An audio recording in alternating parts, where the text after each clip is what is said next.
Hello ਬੱਚੋ, ਬੇਟੇ ਆਪਾਂ ਹਾਈਬ੍ਰਿਡਾਈਜੇਸ਼ਨ ਡਿਸਕਸ ਕਰ ਰਹੇ ਸੀ ਜਿਹਦੇ ਵਿੱਚ ਆਪਾਂ ਉਹਨਾਂ ਮੋਲੀਕਿਊਲਸ ਦੀ ਹਾਈਬ੍ਰਿਡਾਈਜੇਸ਼ਨ ਕੀਤੀ ਸੀ ਜਿਨ੍ਹਾਂ ਦੇ ਵਿੱਚ ਐਲੀਮੈਂਟ ਦੀ ਹਾਈਬ੍ਰਿਡਾਈਜੇਸ਼ਨ ਹੈ ਜਿਹੜੀ ਜਿਹਦੇ ਵਿੱਚ s ਤੇ p ਆਰਬਿਟਲਸ ਪਾਰਟਿਸਿਪੇਟ ਕਰਦੇ ਆ। ਠੀਕ ਹੈ, ਜਿਹਦੇ ਵਿੱਚ ਆਪਾਂ sp3 ਕੀਤੀ, ਫਿਰ sp2 ਕੀਤੀ, ਫਿਰ sp ਹਾਈਬ੍ਰਿਡਾਈਜੇਸ਼ਨ ਕੀਤੀ, ਉਹਦੇ ਨਾਲ ਰਿਲੇਟਡ ਐਗਜ਼ਾਮਪਲਸ ਕੀਤੀਆਂ ਸੀ ਆਪਾਂ, ਫਾਰਮੇਸ਼ਨ ਆਫ ਡਿਫਰੈਂਟ ਮੋਲੀਕਿਊਲਸ ਕੀਤਾ ਸੀ। ਅੱਜ ਆਪਾਂ ਡਿਸਕਸ ਕਰਦੇ ਹਾਂ ਬੇਟੇ hybridization of elements involving s p and d orbitals, ਜਿਹਦੇ ਵਿੱਚ s ਵੀ ਹੋਏਗਾ, p ਵੀ ਹੋਏਗਾ ਤੇ d ਆਰਬਿਟਲ ਨਾਲ d ਐਡ ਹੋ ਜਾਏਗਾ। ਹੁਣ ਇਹਨਾਂ ਦੇ ਵਿੱਚ ਕੀ ਹੈ, ਸਾਨੂੰ ਪਤਾ ਬੇਟੇ ਜਿਹੜੇ ਥਰਡ ਪੀਰੀਅਡ ਦੇ ਵਿੱਚ ਜਿਹੜੇ ਐਲੀਮੈਂਟਸ ਆਉਂਦੇ ਆ ਉਹਨਾਂ ਦੇ ਕੋਲ s ਤੇ p ਆਰਬਿਟਲ ਦੇ ਨਾਲ ਨਾਲ d ਆਰਬਿਟਲ ਵੀ ਹੁੰਦਾ ਹੈ, ਕਿਉਂਕਿ ਹਰੇਕ ਸ਼ੈਲ ਦੇ ਸਬ ਸ਼ੈਲਸ ਬਣੇ ਹੁੰਦੇ ਆ। ਪਹਿਲੇ ਸ਼ੈਲ ਦੇ ਵਿੱਚ ਇਕੱਲਾ s ਹੁੰਦਾ ਹੈ, ਦੂਜੇ ਸ਼ੈਲ ਦੇ ਵਿੱਚ s ਤੇ p ਹੁੰਦਾ ਹੈ, ਥਰਡ ਸ਼ੈਲ ਦੇ ਵਿੱਚ ਕੀ ਆ ਜਾਂਦਾ ਬੇਟੇ s p ਤੇ ਨਾਲ d ਆਰਬਿਟਲ, ਚਾਹੇ ਉਹਦੇ ਵਿੱਚ ਇਲੈਕਟ੍ਰੋਨ ਹੋਣ ਚਾਹੇ ਨਾ ਹੋਣ, ਪਰ ਉਹਦੇ ਕੋਲ ਸਬ ਸ਼ੈਲ ਹੁੰਦਾ ਹੈ थर्ड शेल ਦੇ ਵਿੱਚ। ठीक है, elements present in third period contain d orbitals in addition to s and p orbitals. The energy of d orbitals या 3d orbitals are comparable of 3s and 3p. ਜਿਹੜੀ 3d ਦੀ energy ਹੈ ਨਾ ਬੇਟੇ ਉਹ 3s ਤੇ 3p ਦੇ ਕੰਪੈਰੀਬਲ ਹੈ। ਕੰਪੈਰੀਬਲ ਦਾ ਮਤਲਬ ਹੁੰਦਾ ਹੈ ਜਿਹਦੇ ਵਿੱਚ ਜ਼ਿਆਦਾ ਡਿਫਰੈਂਸ ਨਾ ਹੋਵੇ। ਠੀਕ ਹੈ, ਕੰਪੈਰੀਬਲ ਹੈ।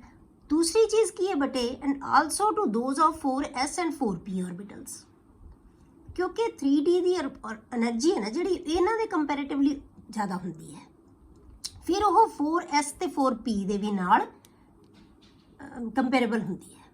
ਠੀਕ ਹੈ, ਮਤਲਬ ਉਹਦੇ ਨਾਲ ਆਪਾਂ ਥੋੜਾ ਬਹੁਤ ਹੀ ਫਰਕ ਹੁੰਦਾ ਹੈ, ਬਹੁਤ ਜ਼ਿਆਦਾ ਡਿਫਰੈਂਸ ਹੈ ਜਿਹੜਾ એનર્ਜੀ ਦਾ ਨਹੀਂ ਹੁੰਦਾ, ਕਿਉਂਕਿ 3s 3p ਤੇ 3d ਤਾਂ ਸੇਮ ਸ਼ੈਲ ਦੇ ਜਿਹੜੇ ਸਬ ਸ਼ੈਲ ਹੈ।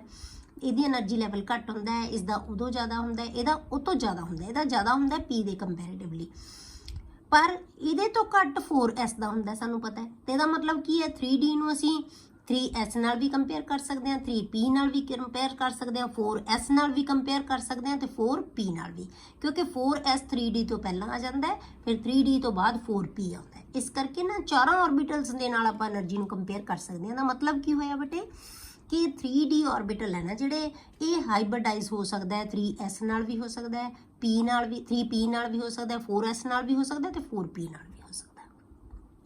ਮਤਲਬ ਇਹਨਾਂ ਚਾਰਾਂ ਆਰਬਿਟਲਸ ਦੇ ਨਾਲ ਇਹ ਹਾਈਬ੍ਰਿਡਾਈਜ਼ ਹੋ ਕੇ ਨਵੇਂ ਆਰਬਿਟਲਸ ਬਣਾ ਸਕਦਾ ਹੈ। As a consequence the hybridization involving either 3s and 3p, ਜਾਂ ਤਾਂ ਆ 3s 3p ਤੇ 3d ਆ ਜਾਣਗੇ, ਜਾਂ ਫਿਰ ਕਿਹੜੇ ਆਰਬਿਟਲ ਆਉਣਗੇ ਬੇਟੇ 3d 4s ਤੇ 4p, मतलब s ਆਉਣਾ ਹੀ ਆਉਣਾ, p ਆਉਣਾ ਹੀ ਆਉਣਾ ਤੇ d ਆਏਗਾ।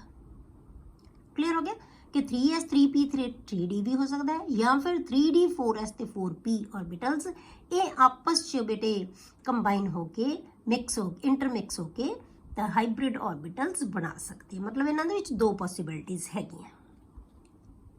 Important hybridization scheme involving sp and d। ਹੁਣ ਇਹਦੇ ਵਿੱਚ ਕਿਹੜੀਆਂ ਇੰਪੋਰਟੈਂਟ ਸਕੀਮਸ ਹੈ ਜਿਹਦੇ ਵਿੱਚ sp ਤੇ d ਆਰਬਿਟਲਸ ਹੁੰਦੇ ਆ, ਇਹਨਾਂ ਨੂੰ ਤੁਸੀਂ ਅੱਛੀ ਤਰ੍ਹਾਂ ਸਮਝ ਲੈਣਾ ਬੇਟੇ ਕਿਹੜੀਆਂ ਹਾਈਬ੍ਰਿਡੇਸ਼ਨ ਹੋ ਸਕਦੀਆਂ। ਠੀਕ ਹੈ, ਪਹਿਲਾਂ ਆਪਾਂ ਲੈਂਦੇ ਹਾਂ ਐਟੋਮਿਕ ਆਰਬਿਟਲਸ ਕਿਹੜੇ ਪਾਰਟਿਸਿਪੇਟ ਕਰਨਗੇ, ਫਿਰ ਹਾਈਬ੍ਰਿਡੇਸ਼ਨ ਦੀ ਟਾਈਪ ਕਿਹੜੀ ਹੋਏਗੀ, ਫਿਰ ਉਹਦੀ ਸ਼ੇਪ ਮੋਲੀਕਿਊਲ ਦੀ ਕੀ ਹੋਏਗੀ ਤੇ ਉਹਦੀ ਐਗਜ਼ਾਮਪਲ ਕੀ ਆਏਗੀ। ਕਲੀਅਰ। ਸਭ ਤੋਂ ਪਹਿਲਾਂ ਬੇਟੇ ਆਪਾਂ ਲੈਂਦੇ ਹਾਂ ਇੱਕ d ਆਰਬਿਟਲ, ਇੱਕ s ਆਰਬਿਟਲ ਤੇ 2 p ਆਰਬਿਟਲ। मतलब d ਅਸੀਂ ਪਹਿਲਾਂ ਲਵਾਂਗੇ, d ਪਹਿਲਾਂ ਆਏਗਾ। d ਪਹਿਲਾਂ ਦਾ ਮਤਲਬ 3d ਹੋਏਗਾ, ਇਹ 4s ਹੋਏਗਾ, ਇਹ 4p ਹੋਏਗਾ। d ਇਸ ਲਈ ਪਹਿਲਾਂ ਲਿਖਿਆ ਸੀ। ਜਿੱਥੇ ਅਸੀਂ ਬੇਟੇ ਆ ਯੂਜ਼ ਕਰਾਂਗੇ ਆਰਬਿਟਲ ਤਾਂ ਅਸੀਂ d ਬਾਅਦ ਚ ਲਿਖਾਂਗੇ। ਜੇ ਅਸੀਂ ਆ ਆਰਬਿਟਲ ਲਿਖਾਂਗੇ, ਦੇਖੋ ਤੁਸੀਂ ਲਿਖੇ ਹੋਏ ਆ ਨਾ 3s, ਇਹ ਦੇਖੋ ਆਪਾਂ ਲਿਖੇ ਹੋਏ ਆ 3s 3p ਤੇ 3d, ਇਹ d ਬਾਅਦ ਚ ਲਿਖਾਂਗੇ। ਜੇ ਅਸੀਂ ਆਰਬਿਟਲ ਲਵਾਂਗੇ 3d 4s ਐਂਡ 4p, ਉਦੋਂ ਅਸੀਂ d ਪਹਿਲਾਂ ਲਿਖਾਂਗੇ। ਜੇ ਆ ਆਰਬਿਟਲ ਲੈਣੇ ਆ ਤਾਂ ਫਿਰ d ਪਹਿਲਾਂ ਲਿਖਾਂਗੇ, ਜੇ ਅਸੀਂ ਆ ਆਰਬਿਟਲ ਲੈਣੇ ਆ ਤਾਂ ਫਿਰ d ਅਸੀਂ ਬਾਅਦ ਵਿੱਚ ਲਿਖਾਂਗੇ। ਠੀਕ ਹੈ, ਹੁਣ ਆਪਾਂ ਲਿਆ ਇੱਕ d ਆਰਬਿਟਲ, ਇੱਕ s ਤੇ 2 p ਆਰਬਿਟਲ, ਮਤਲਬ ਟੋਟਲ ਆਰਬਿਟਲ ਕਿੰਨੇ ਹੋ ਗਏ ਬੇਟੇ 4, 2 p ਦੇ, ਇੱਕ s ਦਾ, ਇੱਕ d ਦੇ, 4 ਆਰਬਿਟਲਸ। 4 ਦੇ ਨਾਲ ਆਪਾਂ ਜਦੋਂ sp3 ਹਾਈਬ੍ਰਿਡੇਸ਼ਨ ਸੀ ਬੇਟੇ ਉਦੋਂ ਆਪਾਂ ਉਹਦੀ ਜਿਓਮੈਟਰੀ ਕੀ ਬਣਾਈ ਸੀ, ਟੈਟਰਾਹੈਡਰਲ। ਪਰ ਜੇ ਨਾਲ d ਆ ਜਾਂਦਾ ਹੈ ਨਾ ਇੱਕ, ਫਿਰ p ਦਾ ਘਟੇਗਾ ਕਿਉਂਕਿ ਟੋਟਲ ਤਾਂ 4 ਹੀ ਲੈਣੇ ਅਸੀਂ, ਤਾਂ p ਦੇ 2 ਹੀ ਪਾਰਟਿਸਿਪੇਟ ਕਰਨਗੇ। ਤਾਂ ਉਦੋਂ ਜਿਹੜੀ ਇਹਦੀ ਜਿਓਮੈਟਰੀ ਹੁੰਦੀ ਹੈ ਉਹਨੂੰ ਕਹਿੰਦੇ ਅਸੀਂ ਸਕੁਅਰ ਪਲੈਨਰ। ਇਹ डिफरेंस है बेटे 4 ऑर्बिटल का इन्हें। जो sp3 हाइब्रिडाइजेशन होएगी तो शेप की होएगी टेट्राहेड्रन, तो की है टेट्राहेड्रन। जो dsp2 हाइब्रिडाइजेशन है उदों की आएगी स्क्वायर प्लेनर, ठीक है। तो type of hybridization is dsp2 hybridization. तो यदि ज्योमेट्री की आएगी स्क्वायर प्लेनर, या शेप ऑफ मॉलिक्यूल होएगी स्क्वायर प्लेनर। एग्जाम्पल यदि की है बेटे NiCN4, ये एक कंपलैक्स कंपाउंड है, ये तुहानूं हले नहीं समझ आएगी भी किवें बनदे आ। ये कोआर्डीनेशन बॉन्ड दे नाल इदां दे कंपलैक्सेस बनदे आ, कंपलैक्स कंपाउंड्स बनदे आ। बट आपां +2 दे विच ये पूरा एक चैप्टर है जिहड़ा कोआर्डीनेशन केमिस्ट्री ਉਹਦੇ ਵਿੱਚ पढ़ांगे सिर्फ इदां दे कंपाउंड्स, ठीक है। तो ये तुहाडे कोले आ गया कंपाउंड, ਇਹਦੇ ਵਿੱਚ ਕੀ ਹੈ ਕਿ ਇੱਕ आयन है क्योंकि ਇਹਦੇ ਉੱਤੇ टोटल नैट नैगेटिव चार्ज है।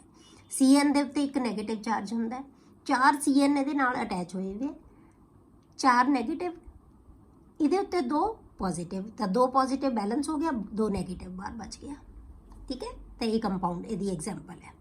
अगली आप लेने बेटे एक s ऑर्बिटल, 3 p ऑर्बिटल तो एक d ऑर्बिटल। हुण d बाद वाला आ गया, हुण ये की आएगा 3s 3p ते 3d इवें लवांगे आपां, ठीक है। ये आ गया ऑर्बिटल। हुण इन्हां दा नाम जिहड़ा हाइब्रिड ऑर्बिटल उन्हां दा नाम की बन गया बेटे sp3d। जिन्ने ऑर्बिटल है उन्होंने आपां की ओहदे पावर बना देंगे, देखिए sp3d।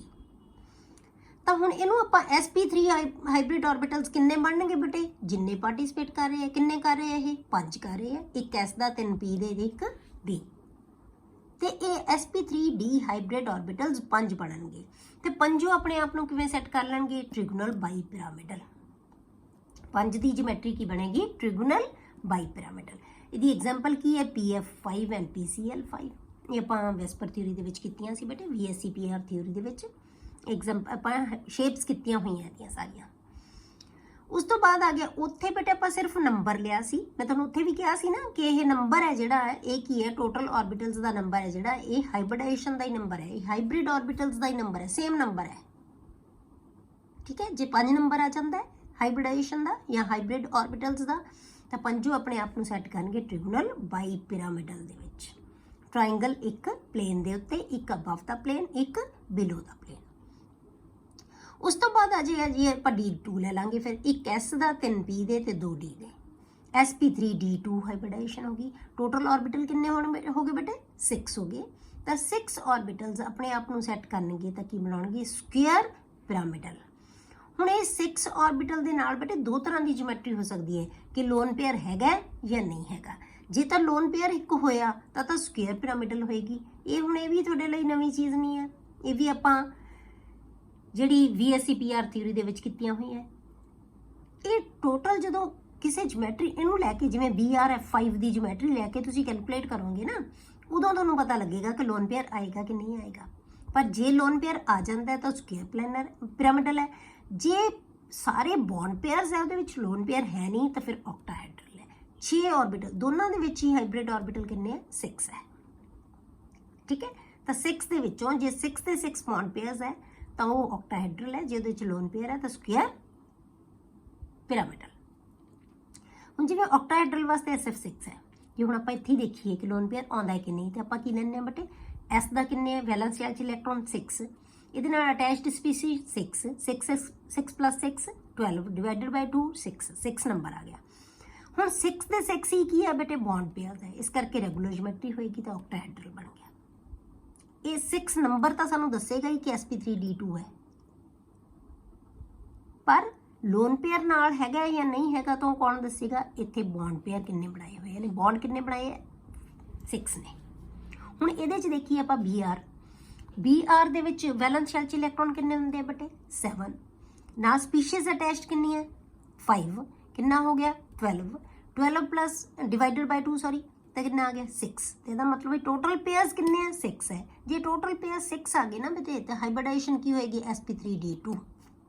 जे आप हाइब्रिडाइजेशन कड्ढन दा फार्मूला दस्सिया होया ना तुहानूं वही इंप्लीमेंट करना है सब किते।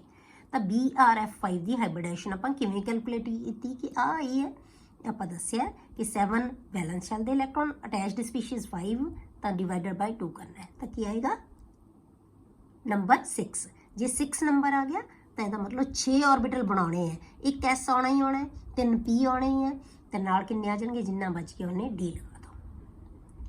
ਠੀਕ ਹੈ, ਹੁਣ ਆਪਾਂ ਦੇਖੋ, ਹੁਣ ਇਹਦੀ ਜਿਓਮੈਟਰੀ ਆਕਟਾਹਾਈਡਰਲ ਹੋਣੀ ਚਾਹੀਦੀ ਸੀ, ਪਰ ਦੇਖੋ ਤੁਸੀਂ ਇਹਦੇ ਨਾਲ ਬੌਂਡ ਪੇਅਰਸ ਕਿੰਨੇ ਬਣਾਏ ਹੋਏ ਆ ਬੇਟੇ, ਇਹਦੇ ਬੌਂਡ ਪੇਅਰ ਕਿੰਨੇ ਬਣਾਏ ਹੋਏ ਆ, ਕਿੰਨੀ ਸਪੀਸ਼ੀਜ਼ ਨੇ, 5 ਨੇ। ਇਹਦਾ ਮਤਲਬ ਇੱਕ ਇਹਦੇ ਕੋਲੇ ਕੀ ਹੈ, ਲੋਨ ਪੇਅਰ। ਤਾਂ ਲੋਨ ਪੇਅਰ ਕਦੇ ਵੀ ਜਿਓਮੈਟਰੀ ਦੇ ਸ਼ੇਪ ਦੇ ਵਿੱਚ ਪਾਰਟਿਸਿਪੇਟ ਨਹੀਂ ਕਰਦਾ, ਤਾਂ ਇੱਕ ਪਿਰਾਮਿਡ ਨਹੀਂ ਬਣੇਗਾ। ਤਾਂ ਸਕੁਅਰ ਜਿਹੜਾ ਹੈਗਾ ਆਪਾਂ ਕਿਵੇਂ ਇਹਨੂੰ ਬਣਾ ਸਕਦੇ ਹਾਂ, ਸਕੁਅਰ ਤਾਂ ਬਣੇਗਾ ਹੀ ਬਣੇਗਾ। ਠੀਕ ਹੈ, ਇੱਥੇ ਆ ਗਿਆ BR, ਸੈਂਟਰ 'ਚ ਤਾਂ ਆ ਗਿਆ BR। ਇਹ ਸਕੁਅਰ ਤਾਂ ਇਹਨੇ ਬਣਾਉਣਾ ਹੀ ਬਣਾਉਣਾ ਹੈ, ਇੱਕ ਅਬਵ ਦਾ ਪਲੇਨ, ਇੱਕ ਬਿਲੋ ਦਾ ਪਲੇਨ। ਹੁਣ ਅਬਵ ਦਾ ਪਲੇਨ ਹੈ ਜਿਹੜਾ ਇਕੱਲਾ ਆਰਬਿਟਲ ਆਏਗਾ, ਆ ਸਕੁਅਰ ਬਣ ਗਿਆ। ਠੀਕ ਹੈ, ਆ ਪਿਰਾਮਿਡ ਬਣ ਗਿਆ, ਇਹਦੇ ਨਾਲ ਇਹ ਜੁੜੇਗਾ, ਇਹਦੇ ਨਾਲ ਜੁੜੇਗਾ, ਇਹਦੇ ਨਾਲ ਜੁੜੇਗਾ, ਇਹਦੇ ਨਾਲ। ਜਿਵੇਂ ਮੈਂ ਤੁਹਾਨੂੰ ਦੱਸਿਆ ਹੋਇਆ ਕਿ 4 ਬਲੇਡਸ ਵਾਲਾ ਫੈਨ ਲੈ ਲਿਆ, ਚਾਰੋਂ ਬਲੇਡਸ ਨੂੰ ਤੁਸੀਂ ਉੱਪਰੋਂ ਸਟੈਮ ਨਾਲ ਜੋੜ ਦਿਓ, ਥ੍ਰੈਡ ਨਾਲ, ਲਾਈਨ ਨਾਲ, ਤਾਂ ਕੀ ਬਣ ਗਿਆ, ਇੱਕ ਪਿਰਾਮਿਡ ਬਣ ਜਾਏਗਾ। ਇੱਕ ਸਟੈਮ ਥੱਲੇ ਲਗਾਤੀ, ਉਹਦੇ ਨਾਲ ਵੀ 4 ਬਲੇਡਸ ਨੂੰ ਜੋੜ ਦਿਓ ਤਾਂ ਕੀ ਬਣ ਜਾਏਗਾ, ਉਹ ਵੀ ਇੱਕ ਪਿਰਾਮਿਡ ਬਣ ਜਾਏਗਾ। ਇੱਕ ਪਿਰਾਮਿਡ ਅਬਵ ਦਾ ਪਲੇਨ ਬਣ ਜਾਏਗਾ, ਇੱਕ ਪਿਰਾਮਿਡ ਬਿਲੋ ਦਾ ਪਲੇਨ। ਠੀਕ ਹੈ, तो स्क्वायर बाई पिरामिडल है जिन्हों ਅਸੀਂ ऑक्टाहेड्रल कहने, ਜਿਹਦੇ 8 ਫੇਸਿਸ ਹੁੰਦੇ ਆ, ਉਹਨੂੰ ऑक्टाहेड्रल ਕਿਹਾ ਜਾਂਦਾ ਹੈ। ਪਰ ਕਿਉਂਕਿ ਔਰ ਜਿਹੜਾ ਲੋਨ ਪੇਅਰ ਹੁੰਦਾ ਹੈ ਪਾਰਟਿਸਿਪੇਟ ਨਹੀਂ ਕਰਦਾ, ਤੇ ਇਸ ਕਰਕੇ ਇਹਨੂੰ ਆਪਾਂ ਕੀ ਕਹਿ ਦਿੰਦੇ ਆ, ਸਕੁਅਰ ਪਿਰਾਮਿਡਲ। ਇੱਕ ਸਕੁਅਰ ਬਣ ਗਿਆ ਤੇ ਇੱਕ ਪਿਰਾਮਿਡ ਬਣ ਰਿਹਾ। ਕਲੀਅਰ। ऑक्टाहेड्रल ਸਿੰਪਲ ਹੋਏਗਾ ਹੀ ਹੋਏਗਾ ਜੇ 6 ਆਰਬਿਟਲ ਹੈ, ਤਾਂ ਜੇ ਸਾਰੇ ਦੇ ਸਾਰੇ ਬੌਂਡ ਪੇਅਰਸ ਹੈ ਤਾਂ ਉਹ ਕੀ ਹੋਏਗਾ, ऑक्टाहेड्रल, ਜਿਹਦੀ ਐਗਜ਼ਾਮਪਲ ਹੈ SF6। ਅੱਗੇ ਆ ਗਏ ਬਟੇ, ਜੇ D ਦੇ 3 ਆਰਬਿਟਲ ਪਾਰਟਿਸਿਪੇਟ ਕਰਦੇ, ਇੱਕ S ਦਾ, 3 P ਦੇ ਤੇ 3 D ਦੇ, ਤਾਂ ਕੀ ਬਣੇਗਾ, sp3d3। ਟੋਟਲ ਆਰਬਿਟਲ ਕਿੰਨੇ ਹੋ ਗਏ ਬਟੇ, 7। ਤਾਂ 7 ਆਰਬਿਟਲ ਆਪਣੇ ਆਪ ਨੂੰ ਕਿਵੇਂ ਸੈੱਟ ਕਰਦੇ ਆ, ਇੱਕ ਪੈਂਟਾਗਨ ਬਣਾ ਲੈਣਗੇ, ਪੈਂਟਾਗਨ ਬਾਈ ਪਿਰਾਮਿਡਲ ਬਣਾ ਲੈਣਗੇ। ਜਿਵੇਂ ਆਪਾਂ ਸਕੁਅਰ ਪਿਰਾਮਿਡਲ ਬਣਾਇਆ ਸੀ, ਸਕੁਅਰ ਦੇ ਜਾਂ ਕਹਿ ਲਓ ਸਕੁਅਰ ਬਾਈ ਪਿਰਾਮਿਡਲ ਬਣਾਇਆ ਸੀ, ਤਾਂ ਇੱਕ ਸਕੁਅਰ ਬਣਾਤਾ, ਉੱਤੇ 2 ਪਿਰਾਮਿਡਸ ਬਣਾਤੇ, ਉੱਪਰ ਤੇ ਨੀਚੇ। ਪਹਿਲਾਂ ਆਪਾਂ ਟ੍ਰਿਗੋਨਲ ਬਾਈ ਪਿਰਾਮਿਡਲ ਬਣਾਇਆ ਸੀ, ਇੱਕ ਟ੍ਰਾਇੰਗਲ ਬਣਾਤਾ, ਫਿਰ ਪਿਰਾਮਿਡ ਬਣਾਤਾ, ਇੱਕ ਅਬਵ ਦਾ ਪਲੇਨ, ਇੱਕ ਬਿਲੋ ਦਾ ਪਲੇਨ। ਹੁਣ ਆਪਾਂ ਬਣਾਤਾ ਪੈਂਟਾਗੋਨਲ ਬਾਈ ਪਿਰਾਮਿਡਲ ਬੇਟੇ, ਤਾਂ ਇੱਕ ਪੈਂਟਾਗਨ ਬਣਾ ਲਿਆ। ਪੈਂਟਾਗਨ ਦਾ ਮਤਲਬ 5 ਪਲੇਨ ਦੇ ਉੱਤੇ 5 ਸਪੀਸ਼ੀਜ਼ ਆ ਜਾਣਗੀਆਂ, 5 ਪੇਅਰਸ ਆਫ ਇਲੈਕਟ੍ਰੋਨ ਆ ਜਾਣਗੇ, ਇੱਕ ਅਬਵ ਦਾ ਪਲੇਨ, ਇੱਕ ਬਿਲੋ ਦਾ ਪਲੇਨ। ਅਬਵ ਦਾ ਪਲੇਨ ਤੇ ਬਿਲੋ ਦਾ ਪਲੇਨ ਨੂੰ ਸਮਝਣ ਵਾਸਤੇ ਤੁਸੀਂ ਫੈਨ ਦੀ ਐਗਜ਼ਾਮਪਲ ਯਾਦ ਰੱਖੋ ਕਿ ਜਿਹੜੀ ਬਲੇਡਸ ਦੇ ਉੱਪਰ ਸਟੈਮ ਜਾ ਰਹੀ ਹੈ ਉਹ ਅਬਵ ਦਾ ਪਲੇਨ ਹੋ ਗਿਆ। ਇਹ ਸਟੈਮ ਨੂੰ ਆਪਾਂ ਨੀਚੇ ਨੂੰ ਖਿੱਚ ਦਈਏ ਹੋਰ, ਤਾਂ ਉਹ ਕੀ ਬਣ ਜਾਏਗਾ, ਬਿਲੋ ਦਾ ਪਲੇਨ। ਠੀਕ ਹੈ, ਇਹ ਆ ਗਿਆ ਤੁਹਾਡੇ ਕੋਲ ਇਹਦੀ ਐਗਜ਼ਾਮਪਲ ਹੈ ਜਿਹੜੀ, ਉਹ ਕੀ ਹੈ ਬੇਟੇ, IF7। ਤਾਂ ਇਹਦੇ ਜਿਹੜੇ 7 ਆਰਬਿਟਲਸ ਹੈ ਇਹ ਬਣਨਗੇ sp3d3 ਹਾਈਬ੍ਰਿਡ ਆਰਬਿਟਲਸ। ਇਹ 7 ਦੇ 7 ਆਰਬਿਟਲਸ ਦਾ ਨਾਮ ਕੀ ਹੈ, sp3d3। ਕਿੰਨੇ ਬਣਨਗੇ ਇਹ, 7, ਜਿੰਨੇ ਆਰਬਿਟਲ ਪਾਰਟਿਸਿਪੇਟ ਕਰ ਰਹੇ ਹੈ। ਠੀਕ ਹੋ ਗਿਆ ਬੇਟੇ। ਹੁਣ ਆਪਾਂ ਕਰਦੇ ਹਾਂ ਬੇਟੇ ਇਹਨਾਂ ਦੀਆਂ ਐਗਜ਼ਾਮਪਲਸ। ਸਭ ਤੋਂ ਪਹਿਲਾਂ ਆਪਾਂ ਲੈਂਦੇ ਹਾਂ hybridisation, sp3d hybridisation, sp3d hybridisation. ਹੁਣ ਜਿਹੜੀ ਆਪਾਂ DsP2 ਹਾਈਬ੍ਰਿਡਾਈਜੇਸ਼ਨ ਦਿੱਤੀ ਸੀ ਨਾ, ਇਹ ਤੁਹਾਨੂੰ ਦੱਸਿਆ ਵੀ ਇਹ ਹੁੰਦੀ ਹੈ, ਹੋ ਜਾਂਦੀ ਹੈ ਜਾਂ ਕੰਪਲੈਕਸ ਦੇ ਵਿੱਚ ਆਉਂਦੀ ਹੈ, ਪਰ 2 ਦੇ ਵਿੱਚ ਇਸ ਜਿਓਮੈਟਰੀ ਨੂੰ ਤੁਸੀਂ ਪ੍ਰੋਪਰਲੀ ਪੜ੍ਹੋਗੇ, ਉਸ ਚੈਪਟਰ ਨੂੰ ਜਦੋਂ ਪੜ੍ਹਾਂਗੇ ਆਪਾਂ ਉੱਥੇ ਤੁਸੀਂ ਇਹ ਡਿਸਕਸ ਕਰੋਗੇ। ਇਹ ਸਿਰਫ ਤੁਹਾਨੂੰ ਇੰਨਾ ਕੁ ਪਤਾ ਹੋਣਾ ਚਾਹੀਦਾ ਕਿ D ਆਰਬਿਟਲ ਅੱਗੇ ਵਾਲਾ ਵੀ ਪਾਰਟਿਸਿਪੇਟ ਕਰ ਸਕਦਾ ਹੈ। sp3d hybridisation, formation of PF5। ਹੁਣ ਆਪਾਂ ਐਗਜ਼ਾਮਪਲ ਲੈ ਕੇ ਇਹਨੂੰ ਡਿਸਕਸ ਕਰਦੇ ਹਾਂ। ਤਾਂ PF5 ਹੈ ਜਿਹੜੀ, ਇਹਦੀ ਆਪਾਂ ਮੋਲੀਕਿਊਲ ਬਣਾਉਂਦੇ ਹਾਂ। ਤਾਂ ਆਪਾਂ P ਦੀ ਪਹਿਲਾਂ ਕਨਫੀਗਰੇਸ਼ਨ ਲਿਖੋ, 15 ਨੰਬਰ ਹੁੰਦਾ ਇਹਦਾ, 1s2 2s2 2p6 3s2 and 3p6। ਹੁਣ ਆਪਾਂ ਸਿਰਫ ਵੈਲੈਂਸ ਇਲੈਕਟ੍ਰੋਨ ਲਵਾਂਗੇ। ਅੰਦਰਲੇ ਤਾਂ ਪਾਰਟਿਸਿਪੇਟ ਹੀ ਨਹੀਂ ਨਾ ਕਰਦੇ ਹੁੰਦੇ ਕੰਬੀਨੇਸ਼ਨ ਦੇ ਵਿੱਚ, ਕਿਹੜੇ ਕਰਦੇ, ਸਿਰਫ ਵੈਲੈਂਸ ਸ਼ੈਲ ਜੀ, n ਦੀ ਵੈਲਿਊ ਮੈਕਸਿਮਮ ਹੈ। ਹੁਣ ਇਹਨੂੰ ਆਪਾਂ ਆਰਬਿਟਲਸ ਦੇ ਵਿੱਚ ਲਿਖੋ, 3s2 3p3, ਤਿੰਨ ਆਰਬਿਟਲਸ ਦੇ ਵਿੱਚ ਇੱਕ ਇਲੈਕਟ੍ਰੋਨ। ਕਲੀਅਰ ਹੋ ਗਿਆ। ਪਰ ਇਹਦੇ ਨਾਲ ਸਪੀਸ਼ੀਜ਼ ਕਿੰਨੀਆਂ ਬਾਈਂਡ ਹੋਈਆਂ ਵੀ ਹੈ, 5। ਤੇ ਇਹਦਾ ਮਤਲਬ ਕੀ ਹੈ ਕਿ ਇਹਦੇ ਵਿੱਚ ਹਾਈਬ੍ਰਿਡਾਈਜੇਸ਼ਨ ਹੁੰਦੀ ਹੈ। ਫਿਰ ਇਹ ਇਹਦੀ ਗਰਾਊਂਡ ਸਟੇਟ ਹੈ। ਫਿਰ ਕੀ ਕਰੇਗਾ ਬੇਟੇ, ਇੱਥੋਂ ਇੱਕ ਇਲੈਕਟ੍ਰੋਨ ਸ਼ਿਫਟ ਹੋ ਕੇ ਇੱਥੇ ਚਲਾ ਜਾਏਗਾ, ਤਾਂ ਫਿਰ ਇਹ ਆਰਬਿਟਲ ਵੀ ਹਾਈਬ੍ਰਿਡਾਈਜੇਸ਼ਨ ਦੇ ਵਿੱਚ ਪਾਰਟਿਸਿਪੇਟ ਕਰੇਗਾ। ਤਾਂ ਕੀ ਬਣ ਜਾਣਗੇ, ਇੱਕ S ਦਾ, 3 P ਦੇ ਆਰਬਿਟਲ ਤੇ ਇੱਕ D ਦਾ ਆਰਬਿਟਲ ਮਿਲ ਕੇ ਹਾਈਬ੍ਰਿਡ ਆਰਬਿਟਲ ਬਣਾ ਲੈਣਗੇ। ਕਿੰਨੇ ਆਰਬਿਟਲ ਬਣ ਗਏ ਬੇਟੇ, ਇਹ 5। ਤੁਸੀਂ ਇਹਨਾਂ ਨੂੰ ਇਕੱਠੇ ਵੀ ਲਿਖ ਸਕਦੇ ਹੋ। ਇਹ 5 ਆਰਬਿਟਲ ਬਣ ਗਏ ਬੇਟੇ। ਇਹਨਾਂ 5 ਆਰਬਿਟਲ ਦੀ એનર્ਜੀ ਦਾ ਲੈਵਲ ਸੇਮ ਹੋਏਗਾ, ਇਹਨਾਂ ਦੀ ਸ਼ੇਪ ਸੇਮ ਹੋਏਗੀ। शेप किहड़ी होएगी, एक लोब वड्डी एक लोब छोटी, हमेशा ही बनाने हैं चाहे जिहड़ा मर्जी होवे। ठीक है, ये आ गया तुहाडे कोले sp3d हाइब्रिडाइज्ड। हुण आ ऑर्बिटल है जिहड़े खाली पे है, तां इन्हां च ना कोई इलैक्ट्रॉन है, ना इन्हां ने हाइब्रिडाइजेशन दे विच पार्टिसिपेट कीता, ते इहनूं आपां एक्साइटेड स्टेट कह दिंदे आ। तो इसका नाम की है गया sp3d हाइब्रिडाइज्ड ऑर्बिटल्स। किन्ने बन गए, जिन्होंने ने पार्टिसिपेट किया है। किन्ने ऑर्बिटल है, 1 2 3 4 5, तो 5 ऑर्बिटल ही बन जाएंगे। हुण इन्हां पंजां दे नाल बेटे एक एक इलैक्ट्रॉन कौन शेयर कर लेगा, एफ नूं की चाहिए, इक्को ही इलैक्ट्रॉन चाहिए अपना ऑक्टेट कंप्लीट करने लई, तो ये एफ है जिहड़ा अपना इलैक्ट्रॉन इहदे नाल पार्टिसिपेट कर लैंदा, एक सॉरी शेयर कर लैंदा, तो की बना लैंदा है PF5, सॉरी इतने आप CL लिखता, CL की एग्जाम्पल नहीं ली आप PF5 जे आप CL लवांगे बेटे, जे तो CL लवांगे तो फिर CL ले लो इतने एक एक, फिर F ना लिखो फिर CL लो, CL भी एक लिख, कोई मर्जी हैलोजन है, F भी इहदे नाल कंबाइन हो सकता है, CL भी कंबाइन हो सकता है। क्लीयर। हुण इहदी आपां जे ऑर्बिटल पिक्चर बनाईए, जे आपां ज्योमैट्री इहदी शो करनी होवे तो की ज्योमैट्री बनाएगा, किन्ने ऑर्बिटल है टोटल, सानू पता है sp3, एक S दा 3 P दे 1 D दे, टोटल ऑर्बिटल किन्ने होणगे बेटे 5, तो 5 किवें सैट कर दे एक दूजे नूं, एक ट्रायंगल प्लेन दे उत्ते बना लैणगे, एक अबव दा प्लेन ते एक बिलो दा प्लेन, मतलब प्लेन दे उत्ते 3 चीज़ां एक दूजे तो मैक्सीमम दूर किन्ने जाणगियां 120 दे एंगल ते एक अबव दा प्लेन, स्टैम बना दो, एक बिलो दा प्लेन, स्टैम बना दो, उत्थे एटम्स लग जाणगियां, तो की बन जाएगा है ट्रिगोनल बाई पिरामिड, 2 पिरामिड उपर बन रहे हैं। पिरामिड किवें बनदा हुंदा है, उपर वाली एटम नूं तिन्ना एटम्स दे नाल जोड़ दो तो एक पिरामिड बन जाता है, इस तरह नीचे वाली एटम नूं तिन्ना नाल जोड़ दो तो नीचे एक पिरामिड बन जाएगा। ठीक है, इन्हां नूं जिहड़े हुंदे आ असीं इन्हां नूं इक्वेटोरियल जिहड़े हैगे एटम्स कहने आ, जिहड़ियां अबव दा प्लेन ते बिलो दा प्लेन है इन्हां नूं असीं एक्सियल कहने आ। कई बार तुहानूं क्वेश्चन आ जाते बेटे कि जिहड़ी आ बॉन्ड लेंथ है, एक्सियल जिहड़े हुंदे है उन्हां दी बॉन्ड लेंथ ज़्यादा हुंदी है as compare to equatorial atoms. ये क्यों हुंदी है बेटे, क्योंकि इन्हां नूं इस एटम नूं रिपेल करन वालियां इत्थे प्लेन दे उत्ते, इहनूं तुसीं इत्थे 2D दे उत्ते डायग्राम तो नहीं तुहानूं समझ आ सकदा, इमेजिनेशन नाल देखो तुसीं कि 3 चीज़ां प्लेन दे उत्ते पईआं, एक फैन दे 3 ब्लेड्स है, वो तीनों ही उपर वाली एटम नूं जिहड़ी सीलिंग दे नाल जिहड़ी स्टैम दा पार्ट लग्या होया उत्थे एक एटम है, उन्होंने तीनों ही इहनूं पुश कर रही हैं, तो ये उपर चला जाएगा ज़्यादा, तो बॉन्ड लेंथ वध जाएगी। इस तरह बेटे आ वालियां 3 चीज़ां नीचे वाली एटम नूं भी 3 पुश कर रही हैं, तो यह बॉन्ड लेंथ भी की है इनक्रीज हो जाती है। जे तुहानूं आंदा है कि क्यों है, क्योंकि इहनूं पुश करने वालियां 3 एटम्स है, इहनूं भी पुश करने वालियां 3 एटम्स है। ठीक है, तो इस करके की आएगा इहदे विच एंगल है जिहड़ा वो थोड़ा सॉरी लेंथ है जिहड़ी थोड़ी वध जाती है।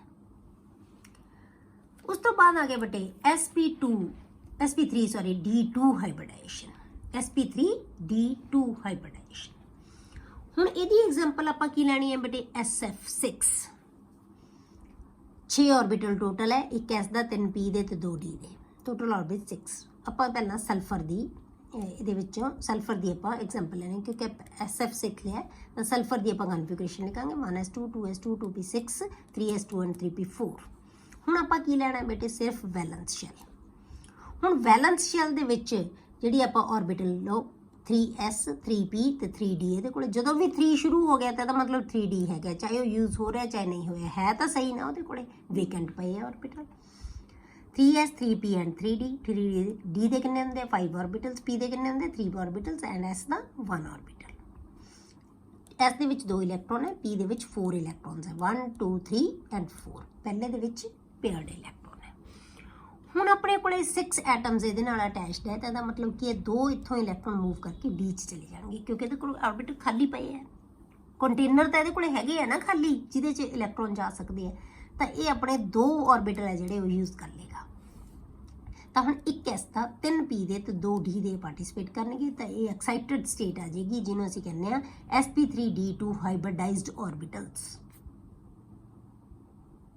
ਠੀਕ ਹੈ, ਤਾਂ ਇਹ 2 ਇਲੈਕਟ੍ਰੋਨ ਸਿਰਫ ਉਹਨੇ ਹੀ ਆਪਾਂ ऑर्बिटल ਯੂਜ਼ ਕਰਨੇ ਆ ਜਿਨ੍ਹਾਂ ਦੇ ਕੋਲ ਪੇਅਰਡ ਇਲੈਕਟ੍ਰੋਨ ਹੈ, ਕਿਉਂਕਿ ਜਿਹੜੀ VBT ਸਾਨੂੰ ਦੱਸਦੀ ਹੈ ਨਾ ਬੇਟੇ, ਉਹਦੇ ਅਕੋਰਡਿੰਗ ਕੰਬੀਨੇਸ਼ਨ ਦੇ ਵਿੱਚ ਸਿਰਫ ਉਹ ਆਰਬਿਟਲ ਪਾਰਟਿਸਿਪੇਟ ਕਰਦੇ ਜਿਹੜੇ ਹਾਫ ਫਿਲਡ ਹੁੰਦੇ ਆ, ਤੇ ਹਾਫ ਫਿਲਡ ਬਣਾਉਣ ਵਾਸਤੇ ਇੱਥੋਂ 2 ਇਲੈਕਟ੍ਰੋਨ ਮੂਵ ਕਰ ਜਾਣਗੇ। ਠੀਕ ਹੈ, ਤਾਂ ਹੁਣ ਹਰੇਕ ਇਹਦੇ ਕੋਲੇ ਜਿਹੜੇ ਹੈਗੇ ਆ ਟੋਟਲ ਜਿਹੜੇ ਆਰਬਿਟਲ ਆ ਉਹ ਕਿੰਨੇ ਬਣ ਗਏ 6 ਆਰਬਿਟਲਸ। ਇਹ 6 ਆਰਬਿਟਲ 6f ਦੇ ਆਰਬਿਟਲਸ ਦੇ ਨਾਲ, f ਦੇ ਕੁਝ ਕਿਹੜਾ ਆਰਬਿਟਲ ਪਾਰਟਿਸਿਪੇਟ ਕਰੇਗਾ ਬੇਟੇ p, ਕਿਉਂਕਿ 9 ਨੰਬਰ ਹੁੰਦਾ ਹੈ 1s2 2s2 and 2p5। p orbital ਇੱਕ ਇਹਦਾ ਹਾਫ ਫਿਲਡ ਹੈ, ਉਹ p ਆਰਬਿਟਲ ਇਹਦਾ ਪਾਰਟਿਸਿਪੇਟ ਕਰ ਲੇਗਾ। ਹਰੇਕ ਦਾ ਇੱਕ ਆਰਬਿਟਲ ਹੈ ਜਿਹੜਾ ਉਹ ਇਹਦੇ ਨਾਲ ਸ਼ੇਅਰ ਕਰ ਲੇਗਾ ਇੱਕ ਇਲੈਕਟ੍ਰੋਨ। ਇਹਦਾ ਹਾਫ ਫਿਲਡ ਆਰਬਿਟਲ ਤੇ ਇਹਦਾ ਹਾਫ ਫਿਲਡ ਆਰਬਿਟਲ ਇਹ ਆਪਸ 'ਚ ਇਲੈਕਟ੍ਰੋਨ ਨੂੰ ਸ਼ੇਅਰ ਕਰ ਲੈਣਗੇ, ਤਾਂ ਕੀ ਬਣਾ ਲੈਂਦੇ ਆ ਸ਼ੇਅਰ ਕਰਕੇ sf6। ਠੀਕ ਹੈ, ਹੁਣ ਆਪਾਂ ਬੇਟੇ ਇਹਦੀ ਜਿਹੜੀ ਆਰਬਿਟਲ ਪਿਕਚਰ ਹੈ, ਇਹਦੀ ਜਿਓਮੈਟਰੀ ਹੈ ਜਿਹੜੀ ਉਹ ਸ਼ੋ ਕਰਦੇ ਆ, ਤਾਂ ਕੀ ਬਣਾਉਂਦੇ ਆ ਇਹ ਆਕਟਾਹੈਡਰਲ। ਸੈਂਟਰ 'ਚ ਕੀ ਆ ਗਿਆ s, 4 ਪਲੇਨ ਦੇ ਉੱਤੇ ਆ ਗਏ। ਆਕਟਾਹੈਡਰਲ ਤੁਹਾਨੂੰ ਹੁਣ ਤੱਕ ਆ ਗਿਆ ਹੋਏਗਾ ਬੇਟੇ, ਬਹੁਤ ਵਾਰ ਡਿਸਕਸ ਕਰ ਲਿਆ ਆਪਾਂ। 4 ਪਲੇਨ ਦੇ ਉੱਤੇ ਆ ਗਏ, ਇੱਕ ਅਬਵ ਦਾ ਪਲੇਨ, ਇੱਕ ਬਿਲੋ ਦਾ ਪਲੇਨ, ਤੇ ਚਾਰਾਂ ਨੇ ਮਿਲ ਕੇ ਕੀ ਬਣਾ ਲਿਆ ਇੱਕ ਸਕੁਅਰ ਬਣਾ ਲਿਆ। ਇਹਨੂੰ ਚਾਰਾਂ ਨੂੰ ਇਹਦੇ ਨਾਲ ਜੋੜਤਾ ਤਾਂ ਕੀ ਬਣ ਗਿਆ ਇੱਕ ਪਿਰਾਮਿਡ ਉੱਪਰ ਬਣ ਗਿਆ। ਚਾਰਾਂ ਨੂੰ ਇਹਨੂੰ ਨੀਚੇ ਜੋੜਤਾ ਤੇ ਇੱਕ ਪਿਰਾਮਿਡ ਨੀਚੇ ਬਣ ਗਿਆ। ਇਹਨੂੰ ਅਸੀਂ ਸਕੁਅਰ ਬਾਈ ਪਿਰਾਮਿਡਲ ਵੀ ਕਹਿ ਸਕਦੇ ਹਾਂ ਤੇ ਆਕਟਾਹੈਡਰਲ, ਕਿਉਂਕਿ ਇਹਦੇ 8 ਫੇਸਿਸ ਹੈ। ਦੇਖੋ ਤੁਸੀਂ ਇੱਕ ਫੇਸ ਆ ਬਣ ਗਿਆ, ਇੱਕ ਫੇਸ ਆ ਸਾਡੇ ਫਰੰਟ ਤੇ। ਇਹ ਦੇਖੋ ਕਿ ਇਹਨੂੰ ਮਿਲ ਕੇ ਆ ਦੋ ਆਹ ਵਾਲਾ ਚੀਜ਼ ਇੱਕ ਫੇਸ ਬਣ ਗਿਆ, ਇਹ ਪੂਰਾ ਟ੍ਰਾਇੰਗਲ। ਇੱਕ ਇਹਦੇ 2 ਇਹਨਾਂ ਨੂੰ ਮਿਲ ਕੇ ਇੱਕ ਟ੍ਰਾਇੰਗਲ ਇਹ ਬਣ ਗਿਆ, ਇੱਕ ਇਹਨਾਂ ਨੂੰ ਮਿਲ ਕੇ ਇਹ ਇੱਕ ਟ੍ਰਾਇੰਗਲ ਇਹ ਬਣ ਗਿਆ, ਇੱਕ ਪਿੱਛੇ ਜਿਹੜਾ ਹੈਗਾ ਬਣ ਰਿਹਾ ਉਹ ਇੱਕ ਟ੍ਰਾਇੰਗਲ ਬਣ ਗਿਆ। ਮਤਲਬ ਕੀ ਹੈ, ਆਪਾਂ ਥ੍ਰੈਡ ਦੇ ਨਾਲ 2 ਫੈਨ ਦੇ ਬਲੇਡਸ ਨੂੰ ਜੋੜਤਾ ਤਾਂ ਉਹ ਸਾਡੇ ਇੱਕ ਪਲੇਨ ਬਣ ਗਿਆ ਬੇਟੇ, ਫੇਸ ਬਣ ਗਿਆ ਇੱਕ। ਤਾਂ ਕਿੰਨੇ ਬਣ ਗਏ ਫੇਸ ਜਿਹੜੇ ਹੈਗੇ ਆ 4 ਫੇਸਿਸ ਬਣ ਜਾਣਗੇ। ਤਾਂ ਇਹਦੇ 8 ਫੇਸਿਸ ਹੁੰਦੇ ਆ, 4 ਉੱਪਰ ਤੇ 4 ਨੀਚੇ, ਤਾਂ ਇਹਨੂੰ ਕਹਿੰਦੇ ਆ ਅਸੀਂ ਆਕਟਾਹੈਡਰਲ। ਤਾਂ ਜਿਓਮੈਟਰੀ ਇਹਦੀ ਕੀ ਹੋਗੀ ਆਕਟਾਹੈਡਰਲ, ਜਿਹਨੂੰ ਅਸੀਂ sf6 ਮੋਲੀਕਿਊਲ ਦੀ ਐਗਜ਼ਾਮਪਲ ਦੇ ਨਾਲ ਦੱਸ ਸਕਦੇ ਹਾਂ। ਨੈਕਸਟ ਹੈ ਬੇਟੇ sp3d3 ਹਾਈਬ੍ਰਿਡਾਈਜੇਸ਼ਨ। sp3d3 ਹਾਈਬ੍ਰਿਡਾਈਜੇਸ਼ਨ ਵਿੱਚ ਜਿਹੜੇ d ਆਰਬਿਟਲਸ ਹੈ ਉਹ ਕਿੰਨੇ ਪਾਰਟਿਸਿਪੇਟ ਕਰਨਗੇ 3। ਠੀਕ ਹੈ, ਤਾਂ ਆਪਾਂ ਇਹਦੀ ਐਗਜ਼ਾਮਪਲ ਲਵਾਂਗੇ IF7। 3 ਇੱਕ s ਦਾ ਆਰਬਿਟਲ, 3 p ਦੇ ਤੇ 3 ਹੀ d ਦੇ, ਟੋਟਲ ਆਰਬਿਟਲਸ 7। ਤਾਂ 7 ਦੇ 7 ਨੇ ਬੌਂਡ ਬਣਾਇਆ ਹੋਇਆ, ਬੌਂਡਿੰਗ ਆਰਬਿਟਲਸ ਹੈ ਸਾਰੇ। ਤਾਂ ਹੁਣ ਆਪਾਂ ਕੀ ਐਗਜ਼ਾਮਪਲ IF7 ਦੀ ਲਈ ਹੈ। I ਦੀ ਆਪਾਂ ਜਿਹੜੀ ਕਨਫੀਗਰੇਸ਼ਨ ਲਿਖਾਂਗੇ। ਜੇ ਨਹੀਂ ਵੀ ਤੁਹਾਨੂੰ ਨੰਬਰ ਯਾਦ ਰਹਿੰਦਾ ਤਾਂ ਤੁਸੀਂ ਸਿਰਫ ਕੀ ਹੈ ਇਹਦੇ ਇੱਕ s ਆਰਬਿਟਲ ਤੇ ਇੱਕ p ਤੇ 3 d ਦੇ ਆਰਬਿਟਲ ਸ਼ੋ ਕਰ ਦਿੰਦੇ ਆ। I ਦੇ ਵਿੱਚ ਨੰਬਰ ਹੁੰਦਾ ਹੈ 53। ਹੁਣ ਇਹਦੀ ਨੋਬਲ ਨੀਅਰੈਸਟ ਨੋਬਲ ਗੈਸ ਕਿਹੜੀ ਹੈ ਕ੍ਰਿਪਟਨ ਹੈ, ਉਹਦਾ 36 ਨੰਬਰ ਹੁੰਦਾ ਹੈ। 36 ਜਿਹੜੇ ਇਲੈਕਟ੍ਰੋਨ ਇਹਦੇ 'ਚ ਆ ਗਏ। ਉਸ ਤੋਂ ਬਾਅਦ 4d10 5s2 ਐਂਡ 5p5।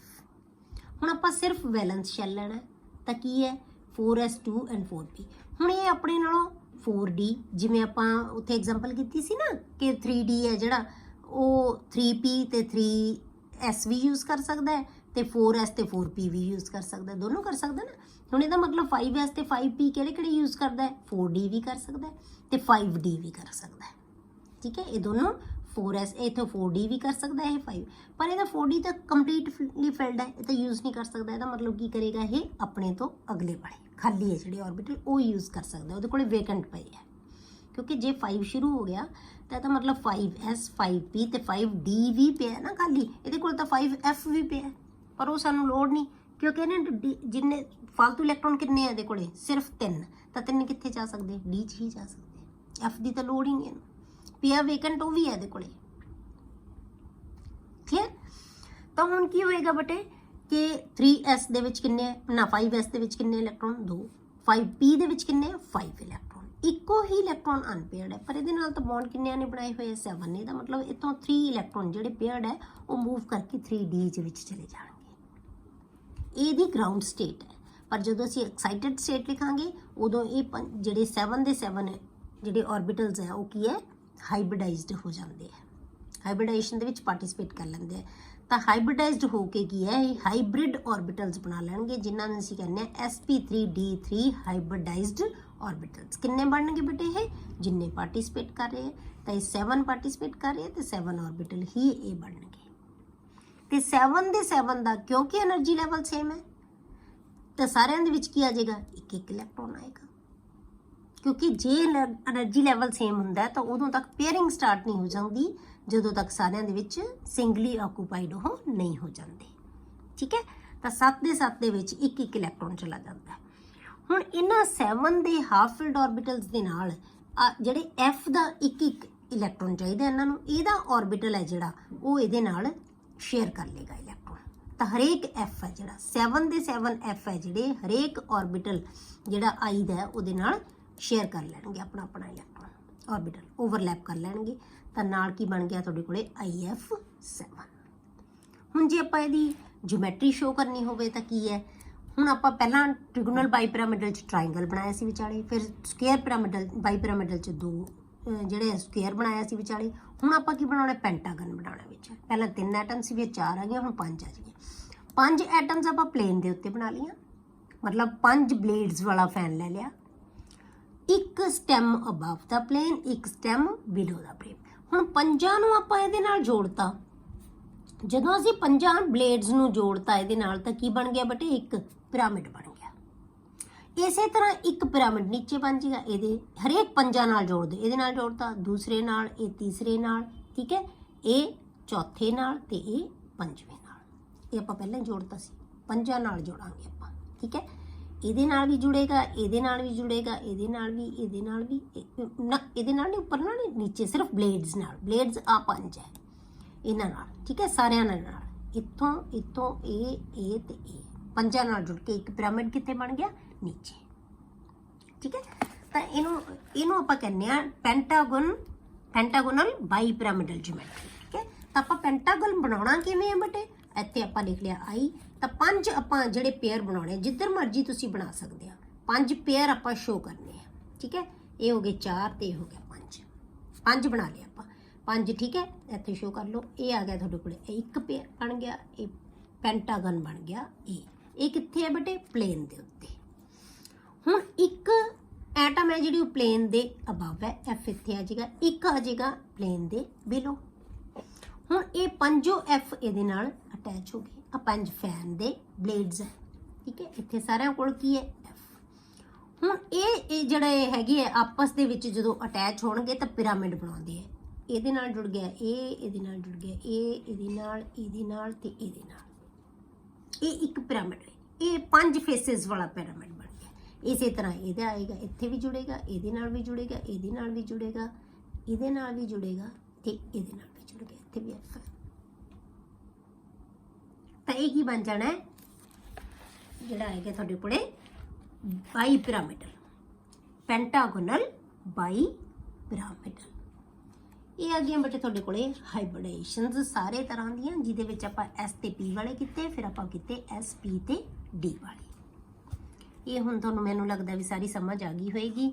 ਇਹ ਹਾਈਬ੍ਰਿਡਾਈਜੇਸ਼ਨ ਹੈ ਬੇਟੀ, ਇਹ ਤੁਹਾਡੀ ਅੱਗੇ ਕੰਮ ਆਉਂਦੀ ਰਹਿਣੀ ਹੈ, ਯੂਜ਼ ਹੁੰਦੀ ਰਹਿਣੀ ਹੈ। ਹੁਣ ਆਪਾਂ ਲਾਸਟ ਥਿਊਰੀ ਹੈ ਜਿਹੜੀ ਉਹ ਨੈਕਸਟ ਲੈਕਚਰ ਦੇ ਵਿੱਚ ਡਿਸਕਸ ਕਰਾਂਗੇ, ਮੋਲੀਕੂਲਰ ਆਰਬਿਟਲ ਥਿਊਰੀ।